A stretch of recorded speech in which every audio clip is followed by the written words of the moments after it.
Welcome to your spiritual truth. I'm Andrea. It's meditation time. Our guided meditation is about God. What is God? Where is God? Is God right here? Is God over there? Is God in a man or a woman that we can't see, that we will never see? Is God in a building? Where is God? And who is God? Well, let's just speculate a little bit here. I assume God is a spirit. What do you think? I believe God circulates throughout the whole universe. And God is energy, God is power, God is great, God is wonderful. All of those are descriptions of what I believe God is. But what do you think God is? Do you believe God is in a man that came a long time ago and supposed to come back? But your ancestors and their ancestors have died waiting for this person? Or do you believe that God is right here where you are? That God will never leave you nor forsake you? What do you believe? Oh, I believe that God is right here where I am and will never forsake me. I believe God does exist. I believe God is where the people are rich and poor, the sick and the dead. I think God is everywhere. Now, of course, you say dead. They have no spirit in them. Well, the dead person had a spirit. So that dead person is still a living person. The spirit never dies. Therefore, God was with that person before that person died and will remain a part of that person's world because that is a spirit of God. I believe, and you can believe what you want, but I'm sharing my belief, that God expresses itself, capital It's, as you and as me. I believe God manifested itself as the universe, as the trees, the grass, the stars, the moons, the crystals, the diamonds, the stones, the plants, the food, the you and the me, the everything. I also believe that man has abused and misused the things that God has given us for our good and turned it into, sometimes for our bad, and has created harm, unnecessary harm towards other human beings. I believe God is a good God. I think God is in everyone except the fact is people don't know God is in them. Babies are not aware. The parents are responsible for that. So if the parents don't know, how would a baby know? How do you get God to be in you? How do you recognize God, that God is in you? Do you just say, okay, God is in me and that's it? Well, it's a lot more to it. Now, this is my opinion and this is what I believe, but I believe it's a lot more to it. I believe we should know the truth. I believe we should know the truth. We should understand the nature of God. God is perfect, completeness. I believe we should know the nature of God. God is love, kindness, perfection, complete, whole. God is joy, abundance, prosperity, wealth, good, all good at all times. And so you say, well, why are we experiencing difficulties? Why are some people being abused and killed and had nothing to do with the crime, had no reason to be killed or etc.? Why are babies and people starving in other countries? Third world countries is what we label them as being. But the real deal is this.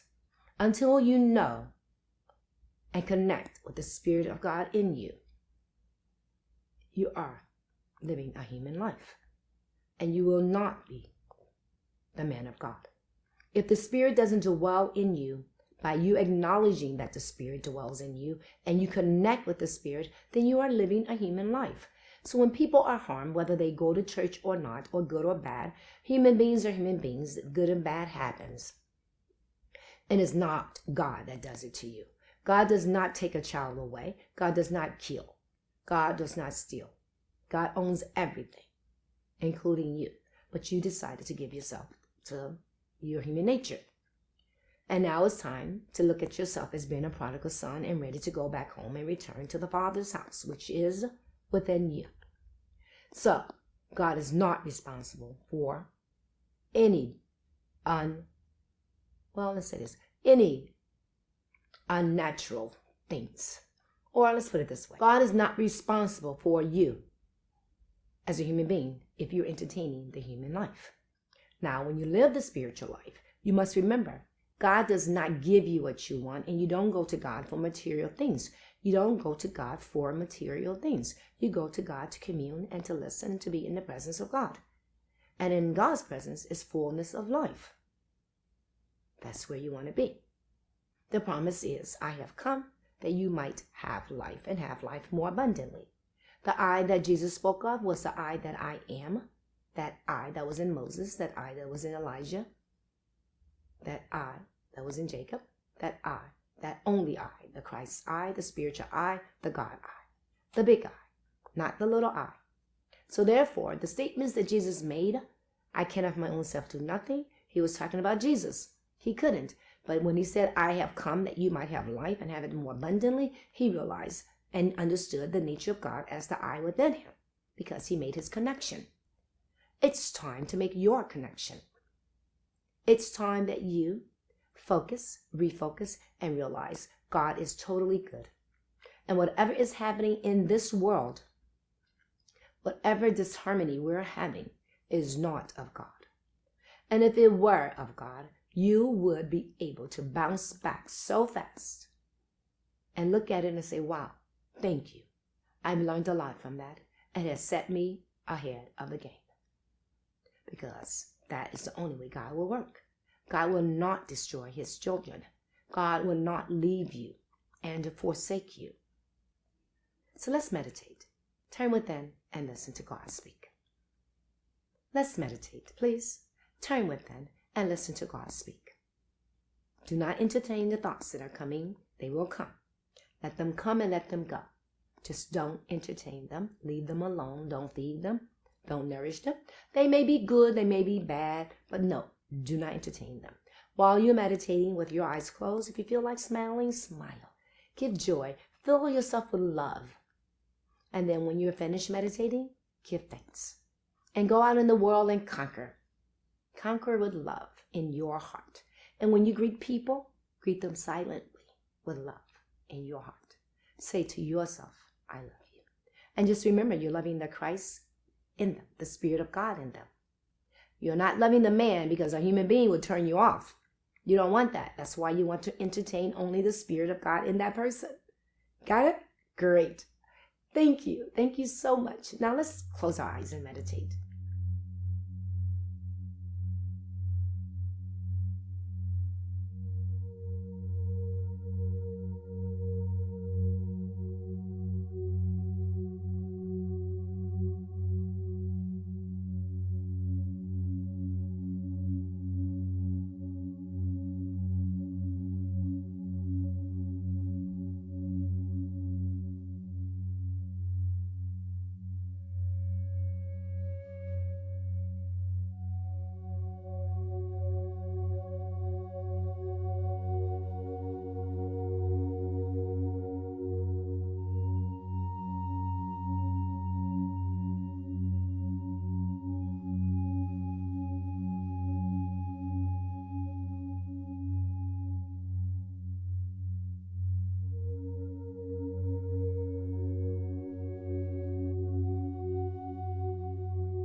Thanks for praying and meditating with me.